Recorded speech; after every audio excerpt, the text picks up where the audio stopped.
Okay. Good morning. Okay, so we have one follow-up thing to do, and then we'll get it back into our main topic for today. The one follow-up thing to do, we spent a long time talking about the last two classes, the fact that korban ola is has a different character than all other korbanot. We began with the psukim that says v'nirtza l'chaper, and it's a different v'nirtza l'chaper than most of the other korbanot. It came up in our discussion of Shinui Bailim as opposed to Shinui Kodesh, or together in tandem with the Shinui Kodesh. Right now it's Shinui Kodesh again. Talk about that again today, but Shinui Kodesh is when I try to change. I think when I'm slaughtering an animal, I think that I'm going to do it for some other animal than I was supposed to be. Right now, that's our Mishnah. Right, I do it Shalal Lishma as opposed to L'Shem Chulin or L'Shtama. So when I do Shinui Kodesh, so we said an Ola, of course, is your Yotze, but you have to bring another korban as opposed to a Chata that you can't. And we asked if that raises, right? And we talked about Shinui Ba'al as well, if I do it for somebody else. But that raises the basic question, is an Ola different? And we noted that the Gemara in Daf Zayin talks about an Ola being a Doron. And that raises the basic question of what is an Ola? Is an Ola a different type of korban? Is it not a korban meant to be for sins at all? Is it meant to just be a gift? Right? We saw examples of the fact that sometimes a Chata comes before an Ola. We saw what an Ola is for. Right? The very scope of an Ola is an Ola just for, right? When we talked about the continuum of things, right? So we know a Chat that is for certain sins that you would get carried for. What's an Ola for? Is an Ola for, as we saw in the Ramban, maybe Hirure Avera, or as we saw the Tatskim Baleatosvat, maybe an Ola is for things that you actually don't even realize that you did, and you never realized that you did, right? As opposed to what the Gemara says, where an Ola is for an Asay and a Lavanita Asay, and we have the Tosfot that says not just Asay and Asay, but all the other Lavim, the Lota Asays that don't fit into a category, right? Lav Shebechlala and stuff like that, and where it's general Lavim and stuff like that. And we raised the question, we basically raised three different models in which you could think about an Ola. Either the main emphasis is, no, it's part of the continuum of other korbanot. We're going to give more emphasis to the Gemara that says that yes, you do a vidui, and yes, you, or anyway, the Gemara in Yom that says you do a vidui, and Tosos' question that it should be on other lavim, etc. No, it's like other korbanot, and it comes to absolve you of other types of sins. Or we could put emphasis on the word doron, right? Or it's a doron, really it's a different type of korban altogether. And hey, after all, the Ram only mentions the vidu, it's the notion that of kapara in the context of the vidui in the 6th chapter of Masa Korban. In other words, it's not really there for sins. It's a different type of korban altogether. It's really a daron. It's really a gift after you've gotten expiation for your sins. Or a third model, which is that there's two things happen when you sin. One is you did a maaseh aveira, and the second thing is you corrupted your soul a little or something like that. And the ola comes, it's not completely divorced from the sin, but it's divorced from a type, to get rid of the maaseh aveira, then you have to bring a different type of korban for. But beyond that, you still have to take care of yourself, the gavra, and then you have to bring an ola. That might be a different model, and we saw some evidence for that as well. I wanted to just bring one more source just to finish up this discussion. We're going to see it again in a few weeks, but I did want to bring it because it is very relevant to this discussion. And when we see it next time, I want you to remember it. And that's the Gemara in Daf Vav. So the Gemara in Daf Vav asks the following question: when you have an ola ibai lahu, this is Vav Amar Aleph. You can look in the Gemara, you can look it on the sheet. And the first source, ibai lahu asay de lachar frasha machapra lo machapra. So taking, it's whatever type of kapara an ola brings, right? Whatever type of expiation it does bring. Does it bring expiation even for asay la'achar hafrasha, meaning you set aside your korban and then you skipped picking up a lulav? Could a korban ola, in other words, even though you have the ola already, in our terminology, in play, is it possible that it can still bring kapara for that asay as well? That's a totally fascinating question. I don't think any of you would think you can set aside a chatat and then do the sin. Right? No would ever entertain that possibility. But when it comes, there is a question about when an ola, is an ola kind of all-encompassing, right? Or the way I phrased it last time at the end of the class, I just said I'm going to talk about this next time, is the bundling, right? Can you bundle not only things you've done, but things that you actually haven't done yet, but you're about to do after, or that you'll do after you set it aside before you sacrifice it? So that's a big indicator that there's something different about ola than everything else. Says the Gemara, mi amrinan midi dahavi achatat, is an ola like a chatat. Ma chatat, the kodem hafrasha in a chatat, you can only expiate sins. You can only forgive sins on things that you did before you set aside the korban. In other words, isn't Ola just like that? Only things before, but not things after. Oh, Dilma lo dami. It's not like a chatan. Where remember I said last time, it's part of the continuum or it's not part of the continuum. So here you have an explicit Gemara that says it, right?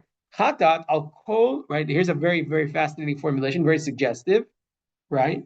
Enticing formulation. Chatat al kol chet v'chet bal atuye chadachatat. For every individual sin, you have to bring a different chatat. You ate blood, you have to bring a chatat. You ate the forbidden fats, you have to bring a korban chatat. You violated Shabbat, you have to bring a chatat. V'hacha kevan diika kama asei gabe mechapra. Since you can bundle, meaning I didn't put on tefillin and I didn't pick up a lulav and I didn't give tzedakah. I bring a korban, one olah for all of those. Right, I can bundle. So I can also bring say the la'achar afrasha nami mechapra. In other words, it would even bundle in things that happen after I give the korban. So that's a very, what do you mean?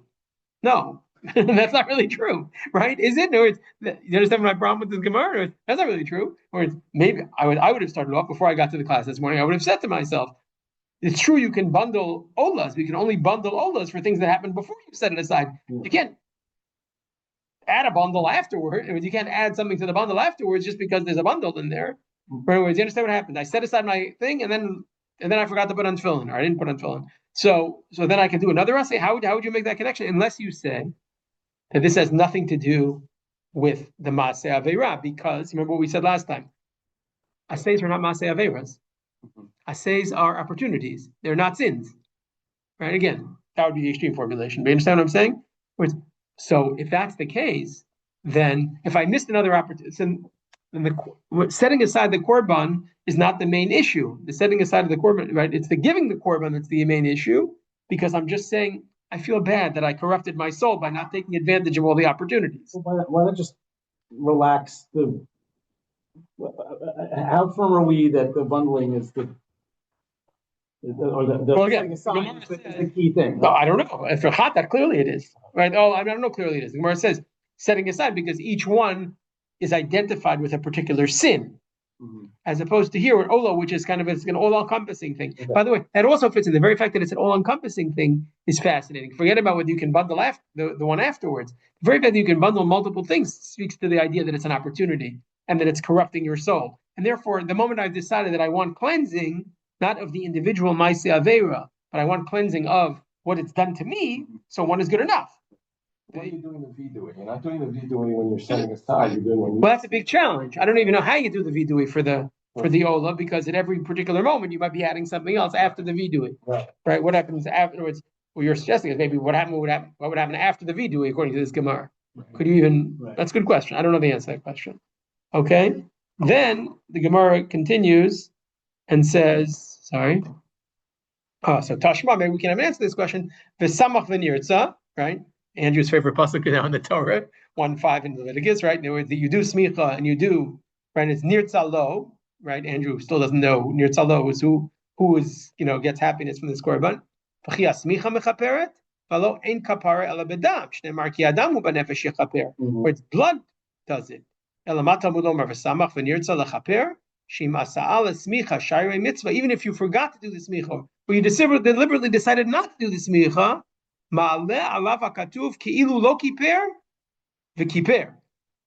the Torah reviews it. Let's say you brought your korban olah, you decided not to do a smicha, and you decided not to do a vidui. You just skipped it. The Torah treats it as if you didn't do it, but we let you get away with it anyway. In other words, the olah has such an extreme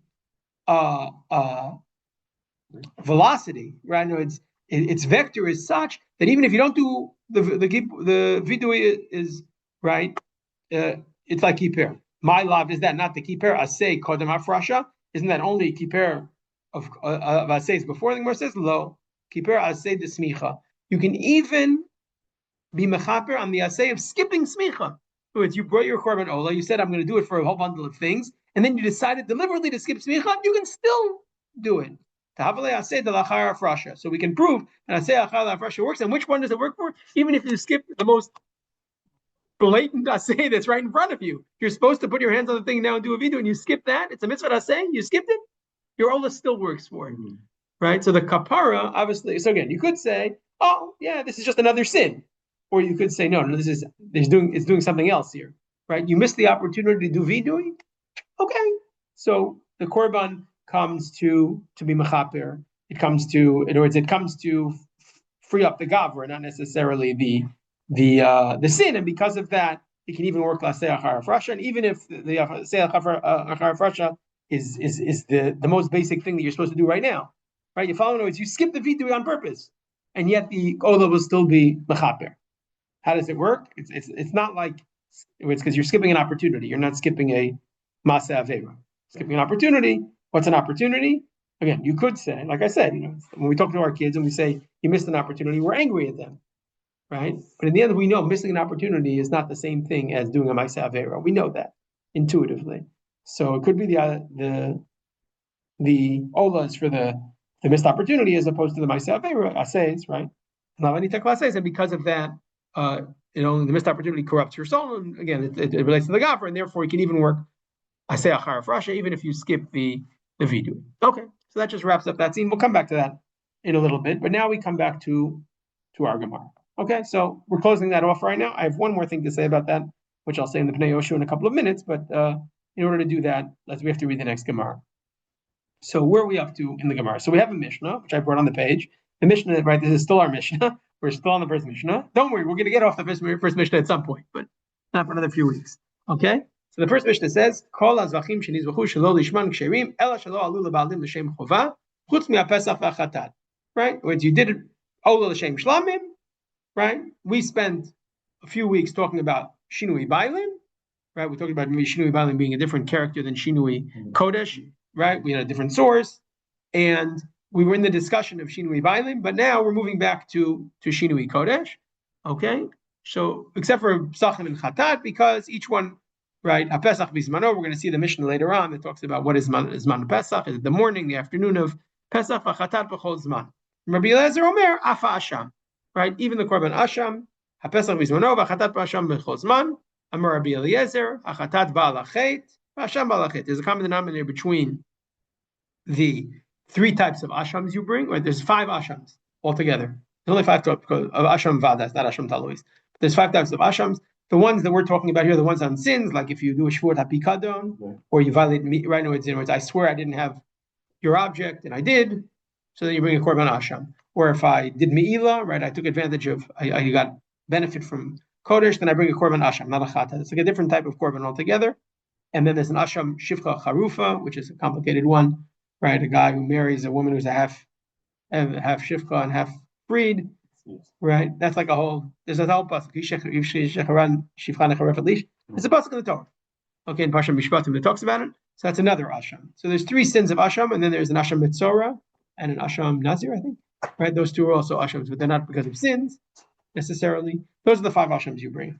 Right. So, but again, the 3 that we're interested in are the chatat. So Rabbi Eliezer says, if you do it just like a chatat, if you do a shalol lishma, right? We talked about this in the beginning, if you remember. A chatat shalol lishma is not an ola l'shem shlamim, right? It's a chatat l'shem something. That, because it's identified with a particular sin, if we do a shalol lishma, so it's not doing what its job is, and therefore you have to kind of start again. You don't just keep going. Mm-hmm. It stops it in its tracks, right? The Pesach, because it's a shmor korban and the vayikra korban, it's a korban of national identity, so it stops in its tracks. But an ola l'shem shlamim keeps going, but you have to bring another one, right? Lo alu labalim l'shem chova, right? Remember that, right? And Rabbi Eliezer says asham is also like chatat. Asham also stops in its tracks, right? In other words, if I got hana from Hekdesh and I was chayiv in asham, and then I did the asham for l'shem shlamim, so then it stopped. We don't continue with the korban; we just stop it altogether, right? Asham has some unique characteristics which chatat doesn't have. Just to remind you, we have a mizbeach, right? We have our mizbeach, and the mizbeach has a top half and a bottom half. Right, and the top half has 4 kranot, has 4 corners like horns sticking out, right? So the chatat, or just to clarify Rabbi Eliezer, the chatat you sprinkle the blood on the top, on the 4 horns of the thing, right? The ola you sprinkle the blood on the bottom, right? The asham, like the ola, you do it on the bottom as well. In other words, it doesn't have the same. The sins are not as grievous, let's put it that way, as the chatat, but it's got a lot of characteristics of an ola, not of a chatat. Okay. But again, in this case, Rabbi Eliezer says, just like chatat comes for sins and asham comes for sins, just like a chatat, you have to do Chatat, you have to do a lo lishma is going to be you have to it stops in its track. So to an asham it stops in its track, right? Again, last time the Mishnah Chatat balachet v'asham balachet machatat psula shelo lishma after asham pasul shelo lishma. Okay, this Gemara we started last time, but now we're going to read it again a little more. Rami Reish Lakish. So the last thing we did in the Gemara, which we didn't actually finish it. I left a few lines open, but it was all talking about the source on Daf Daled in the beginning of Tafei for Shinui Bailim. Shinui Bailim is behind us, and we probably won't return to it too much. Okay, Rami Reish Lakish. Al Ma'ohi. Ma'ohi means on his Me'ayim. Reish Lakish was lying on his stomach in the Beit Midrash. He was in a lot of pain. He was probably in a lot of pain because he read our Mishnah. He didn't like it. That's what the Mefarshim say, right? He didn't like our Mishnah. Why? Umaksh. He asked the following question. Some of the Mefarshim have a whole drasha here, right? The stomach, they go through all sorts of things. Not worth it for him. He says, I don't understand this Mishnah. What does the Mishnah say? If I do an Ola L'Shem Shlamim, then I keep offering it as an Ola, but I have to do another Ola. Right? Now, I missed an opportunity. Let's just talk about it, right? I missed my opportunity to play tefillin or to pick up a lulav or to give tzedakah. I want to bring a korban ola, or I have to bring a korban ola, right? And I do it l'shem shlamim, so I keep offering it as an ola, but I have to go bring another one because I'm obligated to bring one, or I committed to bringing one, right? He said, I don't understand. Im ksherim, if I have to continue and they're kosher, yeratzu, let them fulfill my obligation. If they don't make God happy and I have to do it again, so I'm bad. So why do I have to continue doing it? Whereas why doesn't the ola, right? Is this a waste of time? Right? What the heck am I doing it? Right? Amr la Rabbi Lezer, should be Elazar. It's not Rabbi Lezer from our mission. It's Elazar. Matzinu bebayin la'achar mita shehin ksherim ve'in meratzin. So Rabbi Lezer says, I have a model for this. What are you talking about? Right? If the owner dies, then you still offer, ksherim means you still offer the korban, even though in meratzin they don't fulfill your obligation anymore. Now, here we have to take a step back and remind ourselves of two things. The first thing we have to remind ourselves of is that any chatat that dies, we stop. We never, right? A chatat shemeta ba'alim, it's one of the five chatat that the chatat just dies. We just let it die. We don't do anything with it anymore. Okay? That's a halacha Moshe Sinai, a chatat, you're finished. So he's definitely not talking about chatat. The second thing we have to remind ourselves is that a woman who gives birth has to offer two korbanot, a chatat and an ola. Okay? A chatat, we all remember from 6th grade, right? She took an oath that she would never have kids again, and she has to whatever, right? Whether that's really the case, but whatever. She sinned, is it not for sin? But she has to bring a chatat and an ola. Okay? Says Rabbi Lezer, Rabbi Yishalkish, you're sitting there writhing in pain because you don't understand what's the point of this whole thing. He says, I have a model in a different place where the same thing happens in a pregnant woman who dies. Chas v'shalom. Look what he says. Ditzanan, we have a Mishnah. This is a Mishnah in Masachet Kinim. Right? Masachet Kinim is all about birds. Right? It's what birds? Right? When birds get mixed up, birds that are offered by a pregnant woman who gave birth. Oh, not pregnant woman, a woman who just gave birth. Right? She offers different types of birds, and the question is, what happens when the birds get mixed up and the birds, whatever, things like that's most of the Masachet, right? So, Ditzanan. Ha'isha she'ivia chatata v'meita. Okay, she has two sacrifices, a chatat and an ola. She brought her chatat and meita. Yaviu yorshin olata.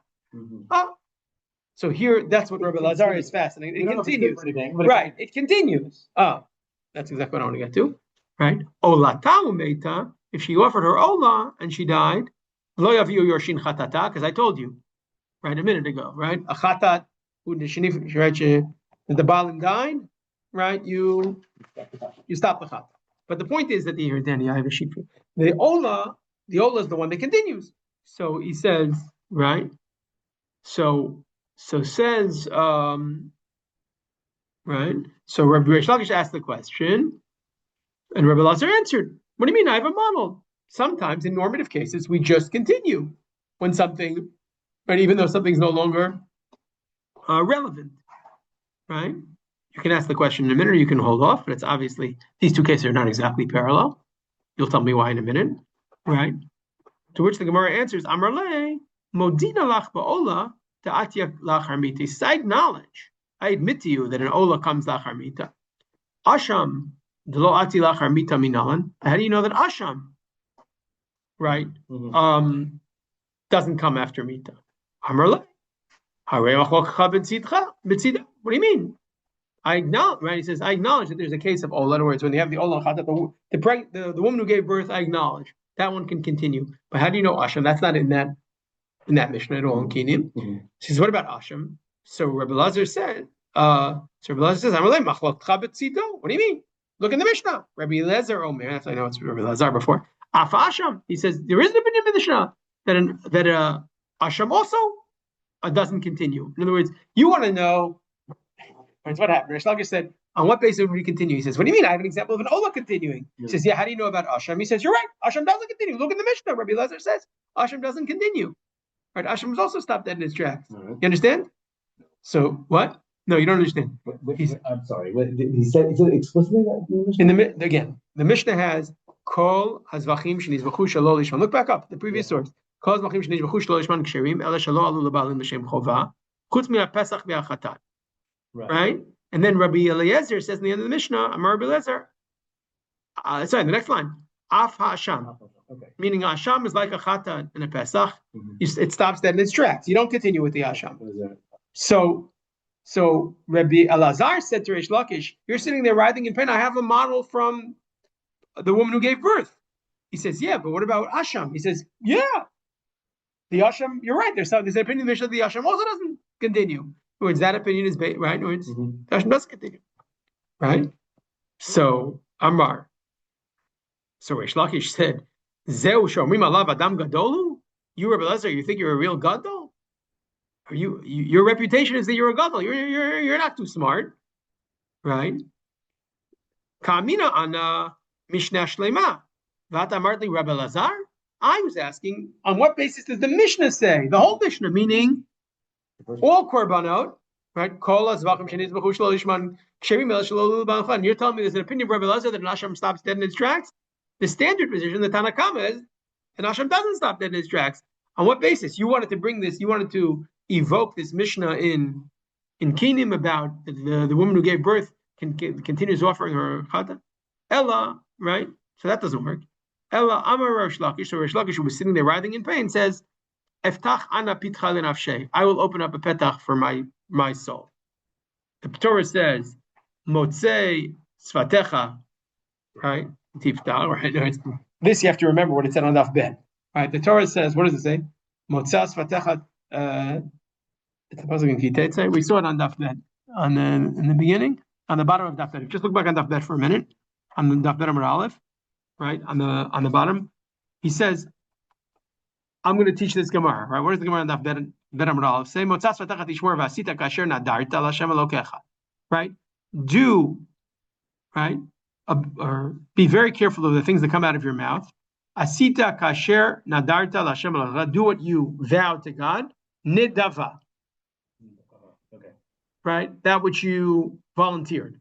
So what do you mean? Asita kasher nadarta nidava. Either it's a neder or it's a nadava. Right? It's either you promise something or you're just offering. You're voluntarily giving something. Right? Hanidava nederu. Ella im kamasha asit kishnadarta asita ye neder v'imlav nadava you. In other words, things default. Right? In other words, that was where Rish Lakish said, I can explain to you why you continue offering something. It's not because of the model of the woman who gave birth. It's because there's a pasuk in the Torah that says that be very careful what you do, what you say you're going to do. When you make a neder, offer it as a nedava. What do you mean? Offer it as a neder, it should say. So the point is, if you can offer it as a neder, offer it as a neder, as a vow. And if you can't offer it as a neder because something happened, then minimally offer it as a nedava. As a volunteer offering. Okay. So that's the source for things continuing. Right? In other words, this is what you would call, Danny, proceed as normal, right? In other words, even though you've screwed up the korban, it can no longer be the neder that you were supposed to offer, but proceed with caution, right? In other words, proceed as if it's the same korban, and that's why we say, okay, we get it from the neder nedava model. Did you say that everything that's a neder once you start can be converted into a nedava if something goes wrong? That's what he's saying. Correct. Except example, chatat scant because if someone dies, or chatat scant because chatat scant, But it's an automatic conversion. right? Yeah, it's an automatic conversion. Exactly. You don't have to rededicate it for something else. You just continue as proceed. And lo alu lebalim l'shem chova. So yet so far we have in this Gemara is two sources. One source for lo alu lebalim l'shem chova is the woman who gave birth.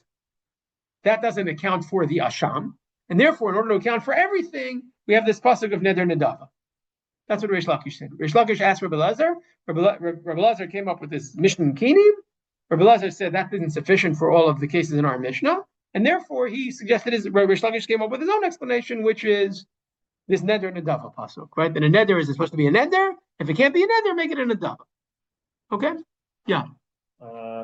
The neder nedava relationship that applies to all the categories of korbanot we've been referring to. No, that relates to all the korbanot except for chatat and Pesach and maybe Hasham, according to Rabbi Lezer. According to Rabbi Lezer, right? You can't make. Well, you can. You can say right, correct. It wouldn't be a neder. But the point is that anything you say you're going to bring, it's not only if you make it into a neder. It's anything you say you're going to bring. You have to bring. I know it can default into something else. So much pain if you already had the answer. That's a good question. Okay. Right. So now the Gemara says Yativ Rabbi Zera, Rabbi Yitzchak bar Ava, Yativ Abaye Kamayu. So Rabbi Zera was sitting with Rabbi Yitzchak bar Ava. Right, you remember they used to sit in these benches, right? So this is like a technical phrase. What this means? Rabbi Abaye was in front of him. Yativ Kamri, Kashu le Reish Lakish Asham, Telo Ati Lachar Mita. Reish Lakish was bothered by the fact that an Asham doesn't come Lachar Mita. Right, and then he answers with motzas fatecha, just because he was bothered by asham. Ema, maybe he could differentiate between asham and neder nedava. Right. The truth is, I'm going to stop reading right now. We'll do this next time. What this is already going to introduce is the character of asham, and that's going to be the next korban we attack. But before we do that, we need to think a little bit about a couple of things here. Okay, the first thing we want to think about, which actually relates to the previous sugya, is the question of the way the Gemara brought up the option of an Ola continuing. What did the Gemara say? The Gemara said, hey, I have a model. Right? And the Gemara's Havamina, right? Before Reish Lakish gave his own answer. Right? What was the Gemara's first gambit to explain Reish Lakish's quandary, right? Reish Lakish was sitting there going, why the heck would we continue proceed as if nothing happened, even though you did it lo lishma? And the Gemara said we have this case of yoledet, right, where you offer the korban ola even lachar mita. Right. So the Pnei Yoshua, it's rare that I quote a Pnei Yoshua, but he is instructive for our purposes. In Masachet Kiddushin, where this Gemara comes up also, says, why did the Gemara go down the road of the yoledet? Why not just ask any ola that I committed to that I didn't offer, the Yorshim bring? Why did the Gemara go down to the yoledet who brings two? More complicated. Right? It's a more complicated case. Why not just bring a standard yoledet? So look at the Pnei Yoshua for a minute. And an ola. Well, right? The bird can be an ola? What? Yes, the bird can be an ola. Okay, so it says the Pnei Yoshua, Hadash me'inan hacha olati yoledet tfeimi b'shar olot. Why did the Gemara ask? Why did the Gemara try to bring a proof that we proceed in the yoledet case? Why don't they just bring any ola? Right? B'shar olot. Nirei the b'shar olot pshita di'echolin la'akriv la'achar mita. He says, other olot, the standard ola, of course you do it after mita. Kevan de mechaper nami aaseh diyorshim kedemaskinan beperakama dezvachim. Mashe'en ken be'olat yoledet sal kadaitach de'en kreva la'achar mita kedemak shahatam. Ihi al yalda banim mi yaldu. Kamash malan. What does he say? He says, I want to differentiate between two different types of ola. He says, remember we talked about bundling before? He says, the bundling goes even beyond bundling your tefillin and your lulav and your tzedakah. And the bundling even goes beyond the hafrasha. Right? In other words, after you set aside the animal. He said, if I offer an ola, if I'm dedicated to an ola and I die, or whatever, Reuven offers it and he dies, Levi offers it and Yaakov offers it, and Yaakov dies, and Reuven comes to offer it, it also takes care of Ruvain's assays. Right. All right, that even goes beyond what I want to say. That's not even the Gafra. That's like the whole thing, right? It's like a bundling of the whole, right? That doesn't exactly fit into my theory. He says, so that wouldn't be, right? He says, that's a given that we would continue as we would proceed as we did before. Of course, all those you do afterwards. But in the case of Olat Yoledet, right, it's very hard to say that an Olat Yoledet is taking care of kapara of the child. Why? Because the child didn't give birth. You understand what I mean? In other words, the Yorshin. The Yorshin didn't give birth. So maybe that Ola is different. And maybe you'd have a Havamina that Ola doesn't inherit. Right, exactly. You wouldn't proceed. Yeah. Right. It was once there's a problem in the Yoledet case, you wouldn't proceed. Right? Kamash Malan, it's just like, so the Gemara said, so that's why the Gemara, according to Bnei Yeshua, that's why the Gemara brought up this, right? It's a very good distinction, right? It asks, is the Ola Yoledet really just like every other Ola? Or maybe the Ola Yoledet is different? Or to put it in our terms, this raises the question, maybe different Olas have different dimensions of what they're coming to do. Maybe the Ola Yoledet is really not about, right? We're not going to emphasize that it's like about other sins, and we're not going to emphasize even that it's about the Gavra, because after all, right, right, she's no longer there. But maybe it's just like, it's any assay, as opposed to, it's a Doron proper, right, as opposed to a regular Ola, where maybe we're more open to some of the other things. Okay, but that all is a side point. What do I mean it's all a side point? Because in the end, the Gemara says, okay, we have this model of the Olat Yoledet. So in other words, again, what the Bnei Yeshua has done is raised Olat Yoledet as opposed to regular Ola. But either way, he concludes that both of them, in the end, demonstrate that we proceed as if nothing happened, even when something gets messed up. Right? But that really raises the much bigger question. What's the bigger question? Is this really analogous to a Lo Lishma? What do I mean? The Gemara said, when Rish Lakish was sitting there writhing in pain and saying, why the heck would we proceed with the Lo Lishma? And they say, oh, I'll tell you why. Just like we proceed with a chatat shemetu, an ola shemetu baaleh. Are those two the same thing? What do you think? Do they why not? What's different about them?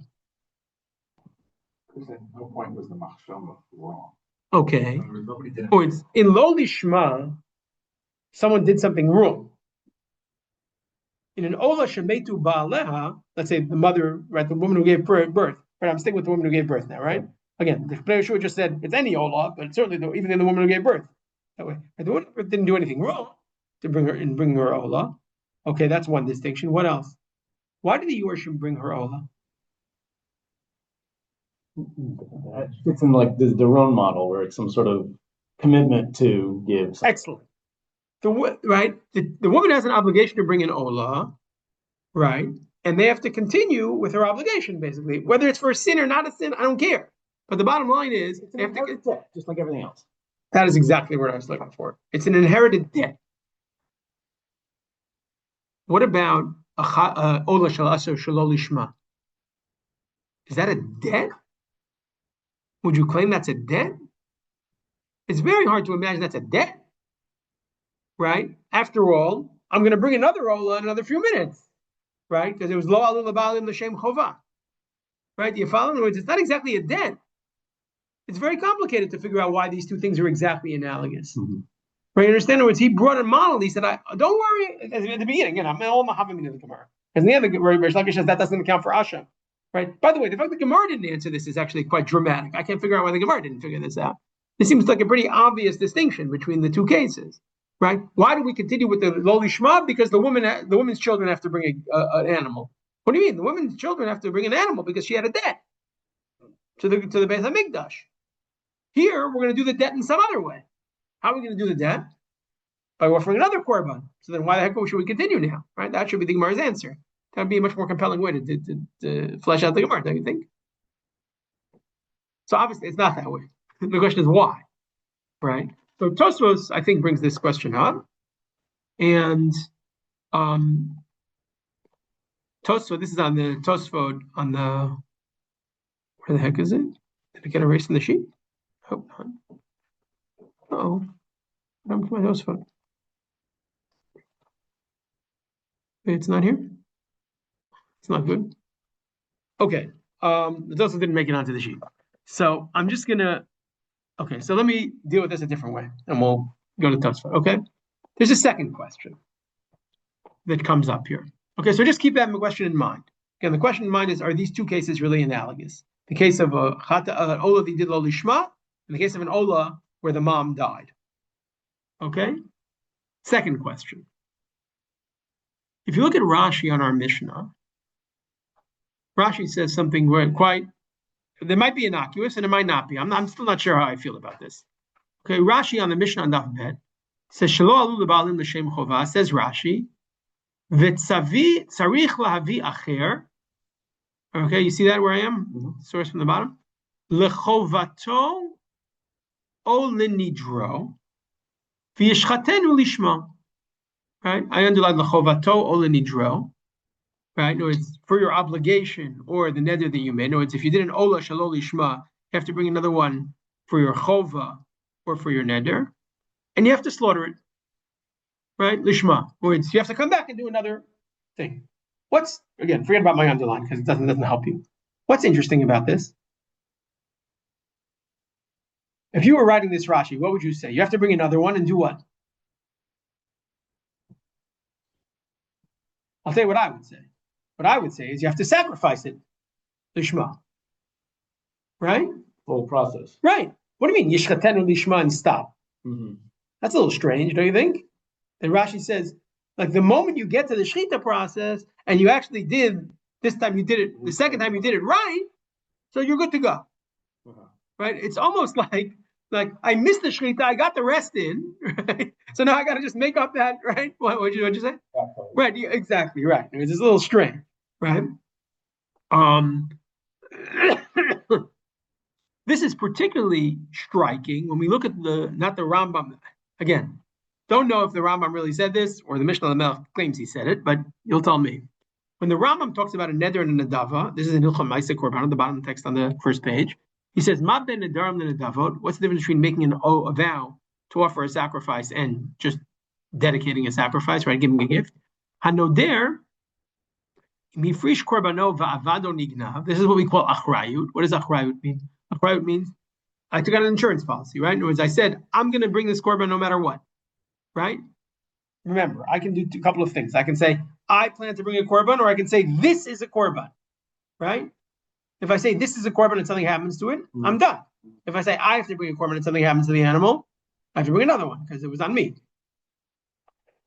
It says the Rambam, but there's shanoder. If I would know there, if I said I swear I'm going to bring it, I take a vow I'm going to bring a korban. If it gets lost or it gets stolen, chayav b'achriyuto ad sheyikriv k'mo shenadar, right? Until I offer the sacrifice like I did. If I volunteered this animal, Vomer zo, and I say this animal, Bessie, is going to be my animal, right? Then if it dies, I'm not, right? So one is on the animal and one is on me. Very nice. The Mishnah Lamelech focused in on not the difference between neder and nedava. He said, on Pesach, the Rambam just said something very, very dramatic. I'm going to read it again. Ma ben neder nedara, shanoder im hifrish korbano va'avaro nignav. Danny figured out. I'm obligated in its achrayut. In other words, I'm obligated to pay the debt. Ad sheyakriv k'mo shenadar. Until I sacrifice it, not until I slaughter it. Right? That's in contrast to Rashi. Right? You see that? The Mishnah Lamelech says, "Ma ben nedarim lenedava." This is the commentary. Diktek Rabbeinu lomar ad sheyakriv k'mo shenadar. Lomar shafilu hevio liad kohen. Even if I brought it to a kohen, right? In other words, I brought the one that I to the kohen. Kol shelo hikrivo k'mo shenadar lo yatsa yedei chovat nidro. Okay, meaning. I'm going to take it in the most broad strokes I can, okay? Think about the following scenario. Okay, you with me? Think about the following scenario. I stole something from you. I have to give it back to you. What's called giving back? Let's say you don't know I stole from you. No, okay. No, let's say I have the animal right here. I stole your phone. When is it? When would you consider giving back? Okay. And there's different stages of when you get it. If I put it in your property, but let's say you didn't know I stole it from you, I put it back. Is that enough? No. Do I have to tell you that I gave it back to you? Do you have to take it and put it in your pocket? Right? There might be different stages of how did what do you paying back my debt? Right? Forget about stealing. What about paying back a debt? Is it the same threshold when I'm paying back my debt? So now, again, I don't want to go into that obviously because I'll get lost in there. But I'm already lost in there. Right? But when I have a debt, let's say I did something shalol lishmo, and now I have to come back, right, and repay the thing that I did, right, shalol lishmo. So at what point is it considered that I did it? Right? At what point, right, we can start with our Gemara. At what point would it be considered the kids did it? At what point would it consider that I did it? Rashi, Achi Yishchetenu. Rambam, seemingly, Achi Yakriv. Right? What does that tell you? Is that just a technical thing? Or is that actually illustrative of something much bigger about what the nature of the debt is? Right? That's an important question. When I make a neder, what's the nature? Right? Again, if I make a nedava, so it's on the right. No, I didn't say this. I said this animal, so no, I'm going to do anything. When I make a neder on me, then what's my debt? Is my debt to show up in the temple, or is my debt to actually sacrifice it? Okay, you see. So again, we have the Rambam's Achi Yakriv. Again, you don't have to go down the path of the Mishnah Lamelech, but the Mishnah Lamelech definitely went down that path. Okay, but you could say the Rambam was just talking in general. You'll see why this is so important to me and how it's connected to the previous issue in just a moment. But even the second part of it, if it's low Shema, even after the Shechita, during the other three parts of the You can still screw up. Yeah, for sure. So, But then you'd be screwing up on the second korban, not the first korban. right. But the point, So you're very compelled by this. You're very taken by Rashi. You're like, wow, what the heck is Rashi talking about? So one more minute, okay? One more source, just one more world of. So again, we have our world where you owe a debt, right? In the world of Neder and Nadava, and the world of, right, which is all the world of Korbanot. You have the world of like Nezikin and debts, like monetary debts where you have to pay back. I don't know. I have no idea what it is in general in the world. Like, I don't know. We have one lawyer here today, so you can tell us. Like, I don't know what is it considered paying back a debt? At what point have you paid it back? Do you need to know? Does the debtor need to know, or does he not need to know? I have no idea. Okay, one more world. Bikurim. Oh, so again, so sometimes korbanot get lost, sometimes korbanot are just owed, right? But the way the marker is if it gets lost or it dies, so then do I have to bring another one? Maybe if I showed up and I slaughtered it and then something happens, but I don't have to do it anymore. Maybe I still have to do it because I haven't been makriv. We have a similar world in the world of bikurim. What do I have to do with bikurim? Get them to the Beit HaMikdash. Correct, and then I have to do the tnufa and say the formula, etc. At what point do I not have to go home back to Ranana and pick up some more new fruits? Mm-hmm. When I get into Jerusalem, when I get into the walls of the temple, when I finish the formula, when I wave it, so maybe that's an indicator. So here, just take a look. The Mishnah says, "He frish bikurav." Right? Again, let's say something happened. Someone stole it. Right? After all, they are the first fruits. Right? So he frish. I'm sorry, I just have to close this. I can't see it. Did you throw this in there? No, at the bottom. In the box. Oh, yeah. Okay. Second from up. Thank you. So you'll see where I'm going in just a minute with this, right? So it's Hifrish Bikurav, Nivzizu, Nimku, Nignevu, Avdu. What does that mean? You set aside your thing, and then they got plundered, or they Nimoku is they deteriorated, or they were stolen. What? Rotted. Thank you. Or Avdu, Oshinitmu, Mevi Acherim Tachtehem. So Danny, if it happened in my backyard in Ranana, of course I have to bring different bikurim, right? Veino kore, vashtim enem chayvim alem chomesh.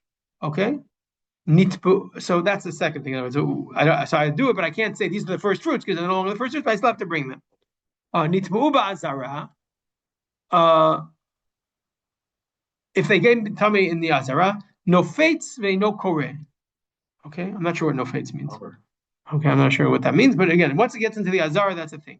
How do I know that I'm chayav for achrayut? I'm still obligated in there. How did you say it? Obligated? What's achrayut? It's achrayut is like I'm required to bring another one. There's your threshold. I have to bring it to the harabai.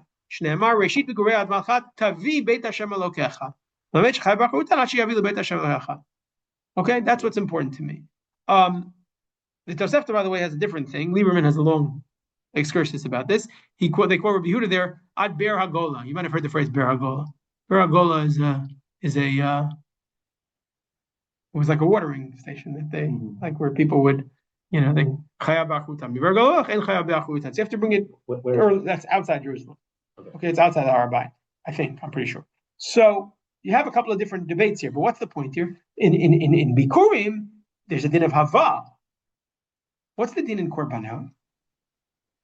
In a neder, and in a dava, in an ola, right? I don't know. Is it right? Is it shchita? Is it hakrava? Again, you could efshal tashtish, or maybe there's something else going on here altogether, which is going to be helpful for the Tosfos that I forgot to bring, but it's going to raise the question more, right? But we also have Rav Aaron brought also this Rashi in Meila, right? That there might be a different threshold for Meila. In other words, at what point when I bring an animal into the Beit HaMikdash, at what point am I prohibited from getting benefit from it?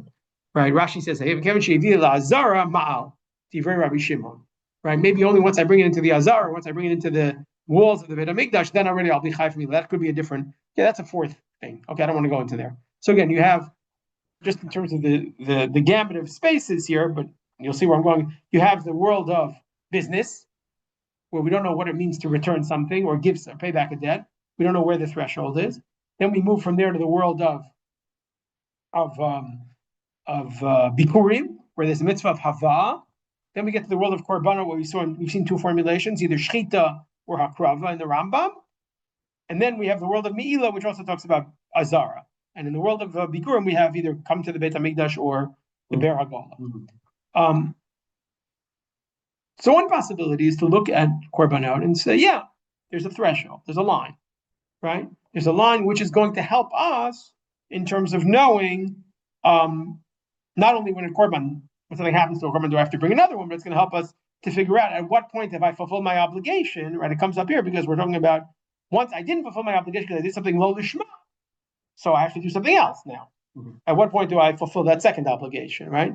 Do I just get it to the point where I started back into when do you say that you haven't fulfilled something in the Shema? Right. But also, right? I mean, it could be the same question, right? At what point can I start? But no, with Lo Lishma, we said it has to be in the Shechita itself. Right. It has to be in the Shechita itself. That might be a unique halacha. It might be that's the starting finishing line, so to speak. In other words, that's the first time that something significant happens. Or you could say something much broader. You could say that when I'm obligated in a korban, two things happen. See, this is the way the Briskers all wanted to go. Rav Moshe Soloveitchik is like the famous one about this. But what happens when I offer a korban? It's the most basic question, and then I'll take it back to the relationship between this and the woman who died. What happens? There's a financial obligation. I have to bring a korban, this korban. My bank account has now been affected because I'm obligated to bring a korban. Again, even an ola, right? An ola because I didn't take advantage of the opportunity, right? I didn't do a mitzvah, or I did the lavanita class, so I'm obligated to bring an ola, right? There's an obligation, or I dedicated an ola, so there's an obligation. That's a double obligation. One is there's a financial dimension to it, and there's a second thing, which is, I don't know what you want to call it, religious, metaphysical, what do you want to call it? Spiritual. I have to sacrifice the animal. It's not just that I have to bring it into the Azara and make it the property of the god, temple, gizbar, whatever you want to say. Right? You understand? There's also, I have to sacrifice the animal. Right. It's totally independent. I don't know if it's totally independent. I can't sacrifice it outside the temple. I once could, but I can't do it anymore. Right? But I have to do the procedure, exactly. The right. So it could be that in terms of the right, correct. So it could be that's machloka between Rashi and the Rambam. Whereas when we say something's lo lishma, you have to bring another one, right? Rashi says all you have to do, right, is shechted, right? What does that mean? What does shechting mean? So you're right. I can't just bring it into the Azara. It's not a din of just ownership, but I just have to do the first step to demonstrate that it's no longer mine and it's now the temple's. As opposed to the Rambam who says you have to do the whole hakrava, where it's what I'm trying to make up for is not just the fact that I defrauded the temple of its thing, right? That could be I would have thought that shchita is. demonstrating that it's the temples is the key thing, because that we have all sorts of It's not demonstrating that it's the temples only. Yeah. It's not just a mamonot, exactly. but it's the first stage of the rite, right? RIT, right? Mhm.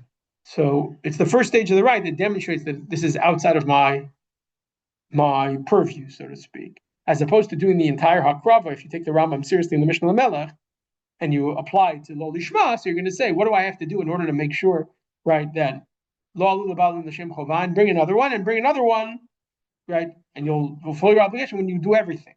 Why are we involving the doing of the korban process with giving it to the temple? Like, aren't those two separate things? And like, It's not just bringing it to the temple. It's not bringing it to the temple in the sense of the bikurim bringing it to the temple. Yeah. Bringing it to the temple in the bikurim sense is bringing it is just showing up. Yeah. Right. The other things, the reading of the passage and all that stuff is just they're nice things to do. They're mitzvot, but they're not going to prevent this. I fulfill my obligation of bikurim, then when I brought it here, the question is, I fulfilled what obligation? Have I fulfilled my obligation to take this animal and give it to the temple? That I did the moment I did shechita. Mm-hmm. Or did I fulfill my religious obligation? That's just not a mamonot din. That's a much bigger din. I have to do the entire rite in order to be able to do that. I have to sacrifice it. Why is that helpful for me? Or why is it super helpful for me? So here you have to look at that Tosfot. If you say, which we'll just look inside, right? But if you believe, if you're an advocate of the position, again, what was the question that I raised? Which is really Tosfot's question on Daf Het, right? The Gemara wanted to find out in the Havamina, before Reish Lakish answered his own question, right? He said he was writhing there in the Beit Midrash saying, what the heck is the point of bringing this thing if you're not going to fulfill your obligation? To which Rabbi Lazar said, what do you mean? We have a model of that in the mom, right? To which Reish Lakish said, why is that? Why should I care at all about that thing, right? So I know it's because what about Asham? Right? That's what he said. He said Asham that accounts for Ola, doesn't count for Asham. So Tosfot here, first Tosfot on Hayamud Aleph. I apologize that it's not on the sheet. That's my mistake. Which is Haga. I guess he has some sort of distinction.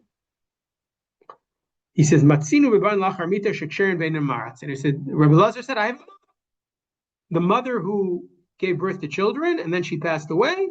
The children have to offer the Ola. Says Tosfot, Vim Tomar, Mi Dami. That's not comparable to our case of Lo Lishma. Hani Lo Alu, Aval Ba'in Lachar Mita, Alu Lagamre L'Shem Chova. What does Tosfot say? He says, in our Mishnah, this korban didn't count. You have to bring in everyone, right? We're taking a korban that doesn't count and moving forward. In the Mishnah of the mother, it does count. It just counts for the mother, right? It's the same korban. Here we're switching out a korban, right? We're taking a korban that's bad and continue offering it. There we're offering a korban that's good and offering it. Right. It wasn't. There was no procedure that started with the mother scenario. It's not like they correct. Right. The commonality is the fact that it's not doing anything for the person that's being brought. Right. Mm-hmm. Right. Which might make us think that it maybe has something more to do with the debt than it has to do with the right. Mm-hmm. That's right. That's where I want to go. Okay. So he says the Lamam Damar. This part is a little complicated. The Lamam Damar shibud deoraita. If you believe that there was a shibud, in other words, there was a lien on the animal, imaya korban nifsal. In other words, you had even. In other words, once the mom even brought the animal, and if there's an obligation, you are shum skol lavi acher. In other words, that line is a little complicated for us right now. If she committed to bringing both the Ola and the Chatat, with the commitment to bring them, okay, those are proofs for him. But the bottom line is he says, in other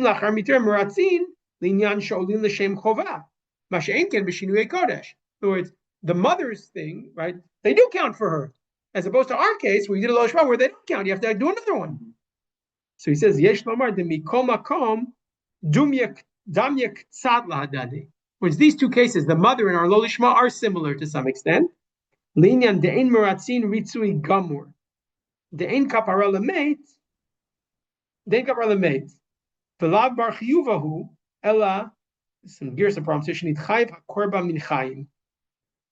Okay? What's Tosfos' answer? Tosfos says, I'll tell you the basis of comparison. The basis of comparison is neither one of these korbanos is perfect. Because who was supposed to bring the korban for the mom? The mom. And she didn't. And there's no kapara for the mom, right? The kapara in the chapter 1, verse 5 sense, right? There's no kapara for the mom in the Ola, because she's dead. Right? It's just that it's ritzui k'tzad, it's someone. Right? And the same thing with Ol Lishma. Right? A korban Ol Lishma, there's no ritzui, you have to bring another korban, but it's something. Right? So what's Tosfos saying? Tosfos at the beginning says these two things are worlds apart, and then in the end he says they're combined. Right? They're very similar because they somehow do it. So here, I think I'm saying a little different than the Rav Lichtenstein said it, but I think this was what, it's along the lines of what he said. I don't want to say he said it like this, but I think what the Havamim and the Maskana of Tosfos are exactly this distinction. It's the same distinction we saw regarding whether it's the Shechita or Mamash, the Hakrava. The same thing here. In other words, what's the common denominator between these two things? What's the Havamim of Tosfos that they're not common at all? One, you're actually sacrificing the animal. The other one, you're sacrificing a different animal, right? Where it's like, what the heck? This isn't anything, right? Rish Lakish's problem. What's Tosfos' maskana? Tosfos' maskana is from the perspective of debt, right? There's a financial obligation that was incurred upon the mother. There's a financial obligation that's incurred upon the person. That financial obligation you can actually accomplish. You can accomplish right now. Was by offering, to put it in simple terms, when you have a zvachim shelo lishma, the reason you continue is because there is one part of it you can do. Even though it's lo lishma, you can still get this animal. This animal that's sitting right here has two things on it. One is that it belongs to the Beit HaMikdash, and secondly, a rite has to happen, which is connected to you. The moment you do lo lishma, you can't connect the right to you anymore. But the financial obligation still exists. And because of that, we continue. And that's similar to the mom, right? The mom, you're right, the mom is dead, so we can't talk about the right relating to the mom anymore. But you can still talk about the financial obligation the mother had to bring the korban in, and therefore you offer the korban anyway. That's for Rashi, which Shechita is. So that's why. So I think Rashi. That's why I think Shechita is enough. I think Rashi, when he says Shechita is enough, is really saying that at that moment we're not doing the right. We're just doing taking it out of your reshut and putting it into the reshut of the Beit HaMikdash. That's enough. As opposed to the Rambam, who says it's hakrava, he requires the entire right to be done in order for korbanot to happen. So you're making up the right, but you're not really making up the financial because you've already done the financial. Correct. Okay. Correct. That's the way I would see it. Okay. So that's a framework in which to understand. Again, the Gemara's connection is somewhat weird, and again, Tosfos brings it up. Tosfos says, how can you compare these two things? Right, one, you're actually continuing with the korban as is. The other one, you're continuing the korban, but you're going to bring another korban. I don't understand. So Tosfos' answer is, it's true, but the reason you're continuing with the korban here is because there's partial ritzui, and there's partial ritzui in both cases. Where's the partial ritzui in the case of lo lishma? That's the financial obligation. But the idea that you have to bring a korban ola, that you have, right? You've brought a korban, but you haven't brought a korban ola. Let's put it that way. What I'm adding is when you bring a korban, you're fulfilling a financial obligation that happens when you invest in a korban, as opposed to, or when you dedicate a korban, as opposed to just the religious obligation, right? I like the word right better than the word religious obligation, but the financial dimension is better. So that explains two things. It explains Machogas Rashi and the Rambam, whether you have to do the Shechita or actually the Hakrava, and it explains perhaps how the Gemara at least has a Havamina that we could connect. The case of the mother, right? The lo lishma case, with the case of the mother dying, where there's an obvious distinction, but Tosfos says there's partial ritzui, right? Tosfos' language is typical Tosfos. Yeah, it's somewhat. Right. So what I'm suggesting is the somewhat is maybe more, crystal clear when you talk about it's not the right, but it is the debt. So we'll stop here. Next time we're going to begin our discussion of Asham, because you have no choice at this point. You have to begin to discuss the Asham. So I mentioned some of the things about the Asham this time, but in the context of bringing up Rav Elazar, we'll have to discuss what a korban Asham is. And again, the field is very right because it's obvious, right? No, is an Asham more like an Ola? Is it more like a Chatan? Is that a fundamental debate? We'll have to explore that next time. Okay, thanks. Okay, I believe we will have class next week. In 2 weeks, I will be away, so we will not have class. Okay? So, thank you. Can I ask a question?